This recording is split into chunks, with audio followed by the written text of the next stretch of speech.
Impulsionada por pagamentos extraordinários da Petrobras e do Banco Nacional de Desenvolvimento Econômico e Social, a receita da União, com dividendos e participações, voltou a crescer em 2024, ajudando o governo a terminar o ano dentro da meta fiscal, considerando a banda de tolerância, evidentemente.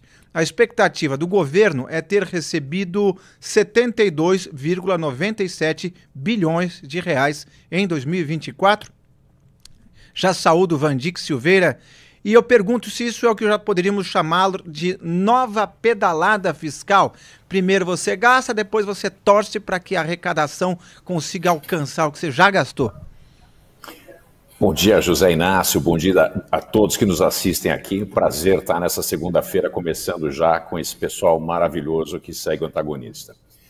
É uma pedalada, obviamente que isso não tem outro termo para chamar. Gastaram aos tubos, estouraram a meta fiscal e aí no último mês, ao apagar das luzes, conseguiram transferências e dividendos especiais para conseguir saldar a diferença e dizer que ganharam a luta contra o mercado, que não há luta nenhuma, o mercado só analisa e incorpora as informações e age.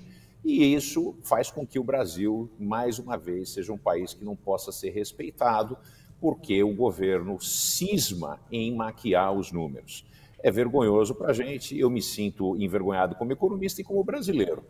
Isso é o tipo de coisa que ditaduras fazem, não é um país livre que faz esse tipo de coisa. Então a gente está declarando vitória quando a gente não ganhou coisa nenhuma, é só olhar o déficit fiscal, que chega muito próximo de 10% do PIB e a gente continua apertando muito a política monetária e isso também tem um impacto na inflação que retroalimenta em maiores taxas de juros. Então, infelizmente, o Brasil continua brincando. Pois é. Vamos continuar falando isso porque o número 2 de Fernando Haddad, secretário executivo do Ministério da Fazenda, Dário Durigan, admitiu em entrevista ao jornal O Globo que o governo federal vai adotar medidas complementares para que seja cumprido, olha só, o arcabouço fiscal em 2025. O descumprimento da regra aprovada durante o ano de 2023, lei essa encaminhada pelo próprio Palácio do Planalto, foi alvo de críticas de investidores e tida como vital para a falta de credibilidade do governo Lula junto ao mercado. Eis algumas declarações dele. Abre aspas. Isso está certo, porque é natural que tenhamos que adotar medidas no decorrer do ano para garantir esse compromisso e esse resultado que conseguimos entregar. Vamos fazer isso.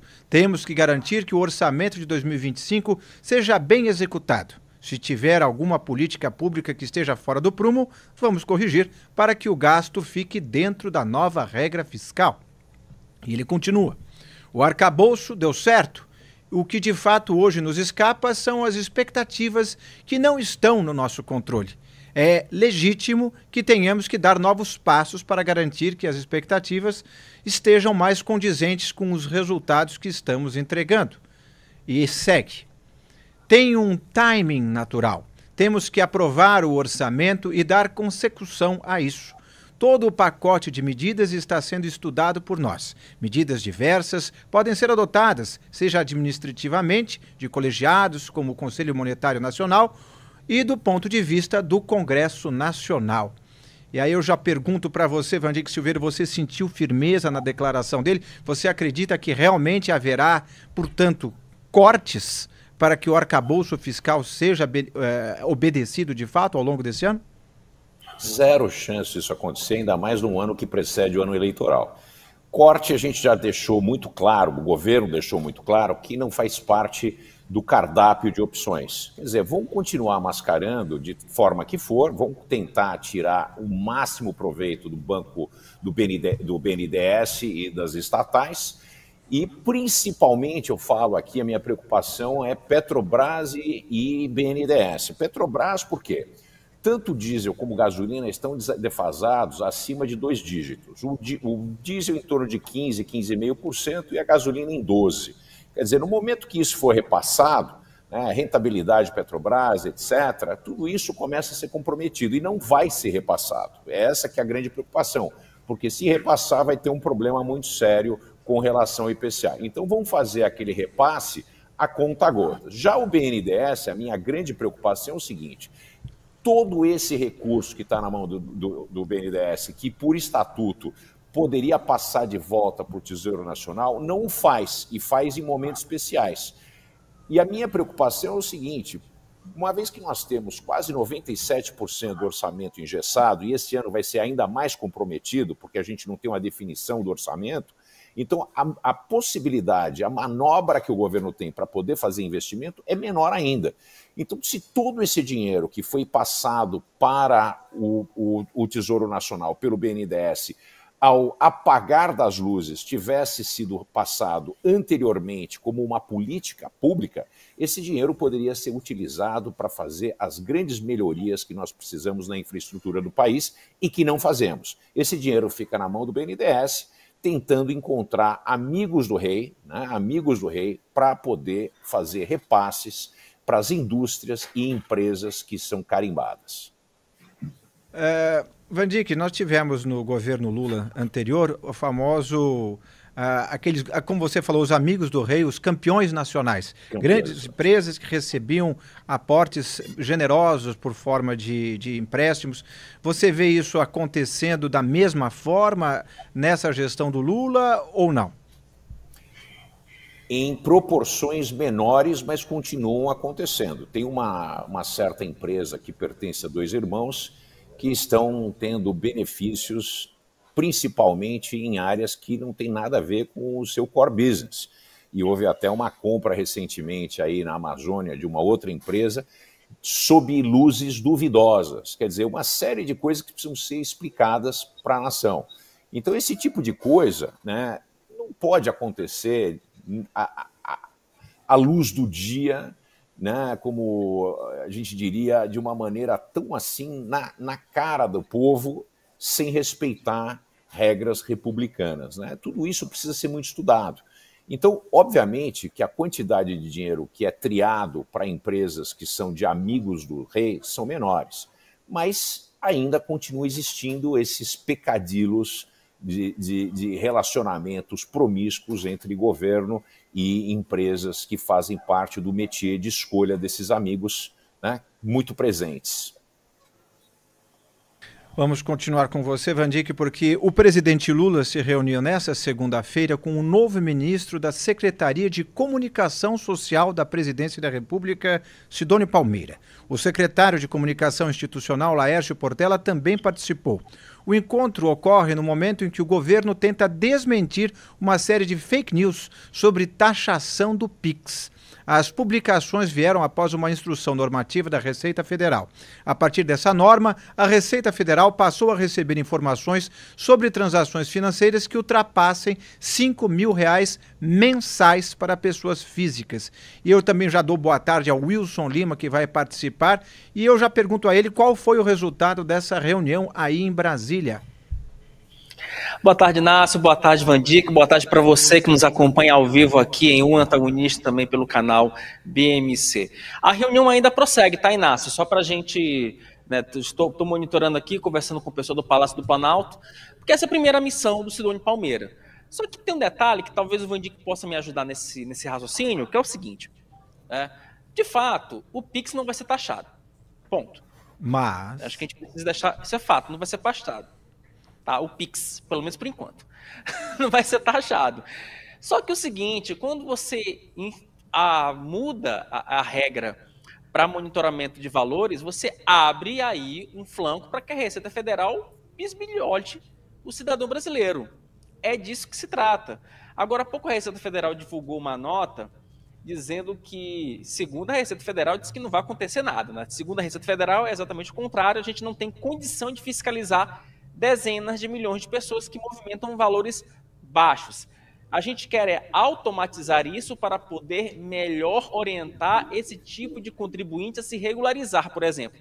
Quer dizer, aí eu não consigo entender mais nada, porque a Receita diz que não, a gente não vai taxar o PIX, não vai ter nada, mas ao mesmo tempo fala que a gente quer automatizar o processo para orientar o cidadão a contribuir melhor com a Receita Federal.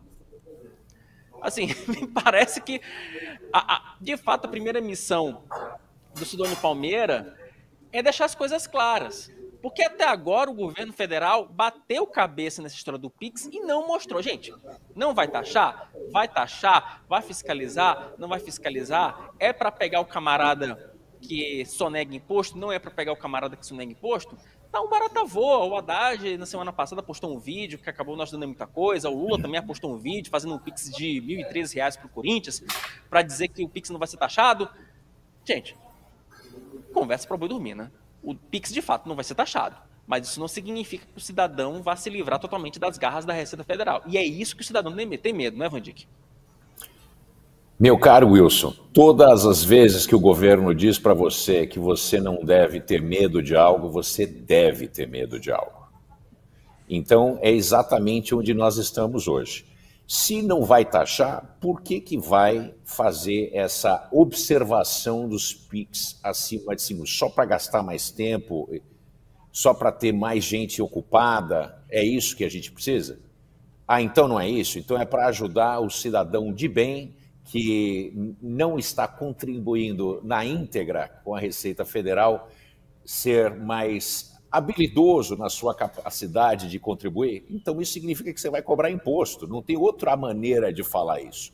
E eu vou mais além, acho que ainda existe um espaço que essa visão de entrar e saber até quanto as pessoas estão recebendo, abre o espaço de algo que eu sempre acreditei que vai acontecer, que é a volta de uma CPMF, talvez acima de um certo valor. Pois é. Me corrija se eu estiver equivocado, cavalheiros. Então é o seguinte, você não vai pagar imposto pelo Pix, mas toda hora que só em transações Pix você chegar a R$ 5.000 naquele mês, o Banco Central vai ser informado e aí a Receita vai ser informada e aí a Receita pode procurar o cidadão e falar, olha, lembra aquele Pix de 200, 500, 600, 1.000, 200 de novo? Aquilo tudo passou de 5.000. Vamos contribuir, você esqueceu de declarar e agora você tem a oportunidade de ajudar o governo com mais contribuição de imposto. Então ele vai ajudar, não é que ele vai criar um imposto novo, ele vai, digamos assim, diminuir a chance das pessoas voarem sob o radar da Receita Federal, de acordo com os tributos já pagos, sem falar de novos tributos. Seria mais ou menos isso, Vandic? O ambulante, o pedinte da rua, todas essas pessoas estão na mira do governo para contribuírem, porque muitas dessas pessoas, principalmente pessoas que não têm um vínculo trabalhista formal, as pessoas que estão trabalhando debaixo da mesa, por trás do tapete, aquela coisa toda, essas pessoas estão na mira para passarem a contribuir mais. Agora, pelo outro lado, é interessante, porque se a gente cruzar o dado dessas pessoas que vão receber os PIX com os dados das pessoas que estão no CAD único, talvez a gente possa fazer uma varredura e diminuir o Bolsa Família pelo percentual de pelo menos 1/4. É uma visão interessante. Wilson, essa medida vai se mostrar bastante impopular justamente com quem ganha pouco e que estava conseguir através do Pix receber alguma coisa, quem fazia um bico. Portanto, é mais um baque para a imagem eleitoral do Lula junto a um público mais modesto, não? Na verdade, Inácio, só para a gente deixar muito claro, esse monitoramento vai ser para transações globais acima de 5.000. Então, assim, por exemplo, se você recebe picado, se você recebe picado 200, 300, isso não vai ser monitorado, mas se tiver, por exemplo, que é na sua conta um Pix de 5.001, aí, opa, é o que acontece mais ou menos com o COAF, tá? Assim, só para a gente ficar muito claro, quando você tem uma movimentação X, o COAF alerta, opa, esse camaradinho aqui recebeu um valor X, fiquem de olho nele porque pode ter alguma transação atípica. Sabe aquelas clássicas transações atípicas do COAF? Assim, vai ser já está sendo mais ou menos assim, né? Porque a instrução normativa da Receita ela passou a vigorar no início desse mês. E a questão aqui, Inácio, acho que assim, o grande problema é que em várias situações, principalmente em um país em que você tem muitas pessoas que são pessoas jurídicas, né? Você tem essa questão do camarada CPJ, às vezes a Receita pode contabilizar como salário o que necessariamente não é necessariamente salário, o que, por exemplo, é uma atividade formal, né? Então, imaginemos uma situação aqui. Por exemplo, o camarada, vamos lá, o camarada ele tem um contrato com uma empresa X que paga para ele, por exemplo, R$6.500. Mas desses R$6.500 ele tem que tirar o custo, ida e volta, deslocamento, não sei o quê, no final das contas o camarada declara para a Receita que o salário dele é de fato 3 mil. Então, é essa dúvida que não ficou muito clara para a Receita. O camarada, por exemplo, que recebe esses 5, 6 mil como um salário, a Receita vai enxergar esse camarada, esses 6 mil como fruto de renda de pessoa física, ou isso vai ser renda de pessoa jurídica que você vai ter que descontar, por exemplo, todos os custos de você manter aquela pessoa jurídica. Então, isso está muito nebuloso, Inácio, entendeu? E aí, isso vai afetar principalmente a classe média, que é justamente aquela faixa do eleitorado que o Lula queria conquistar ao anunciar a medida de forma atabalhoada de aumento da faixa de isenção do imposto de renda. Ou seja, fez 2 bobagens em menos de um mês e isso só joga a credibilidade do governo por água abaixo. E aí, por isso que eu falo, não tem um marqueteiro que consiga resolver esse tipo de bobagem, esse tipo de barbeiragem do governo federal.